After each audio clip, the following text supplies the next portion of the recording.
কিছুদিন আগে বিয়ে করেছেন ছোট পর্দার অভিনেত্রী রুকাইয়া জাহান চমক। অবশ্য বিয়ের খবর প্রকাশ্যে আসার পর থেকেই এই জুটিকে নিয়ে চর্চায় মেতেছেন নেটিজেনরা। এই বিয়ের আগে তারা কে কয়টা বিয়ে করেছেন সবই প্রকাশ হয়ে গেছে, যেটা বিয়ের আগে জানায়নি কেউই। সবার এমন চর্চা আর নেতিবাচক মন্তব্যে ভীষণ বিরক্ত হয়েছেন এই অভিনেত্রী।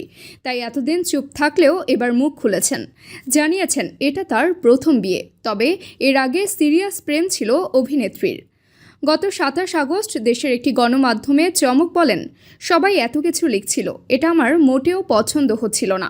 এটা তো আমার একান্ত ব্যক্তিগত, আমরা একসঙ্গে আছি, আমার কিন্তু আগে কোনো বিয়ে হয়নি, তারপরও এটা নিয়ে কথা হচ্ছিল শুধু। এটা ঠিক, আমার একটা সিরিয়াস প্রেম ছিল, এরপর আরও 2-3টা প্রেমের সম্পর্কে জড়িয়েছি। অভিনেত্রী বলেন, কেউ 1000 কোটি টাকার মালিক, কিন্তু মানুষ ঠিক না হলে কেমনে কি। এর আগে আমি একজন অসম্ভব ধনীর সঙ্গে ডেট করেছিলাম, কিন্তু তখন সুখী হতে পারিনি।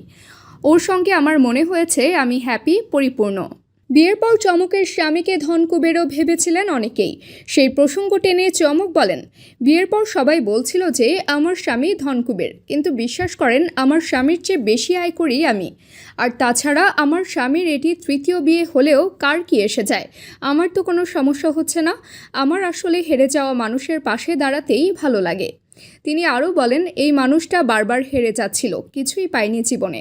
তার জীবনের সবচেয়ে বড় অর্জন যদি আমি হই, তার জীবনের সবচেয়ে বড় সুখটা যদি আমি দিতে পারি, কেন নয়। আমি তাকে অত কিছু জিজ্ঞেস করতে যাইও নি। সে আমার প্রতি সৎ, প্রচণ্ড ভালোবাসে, কেয়ার করে, এটাই আমার কাছে অনেক। তাই আবারও বলছি, আমাকে পাওয়া যদি কারো জীবনে সবচেয়ে বড় অর্জন হয়, তখন সেই মানুষটার সঙ্গে থেকে যাওয়াটাই সঠিক সিদ্ধান্ত মনে হয়েছে।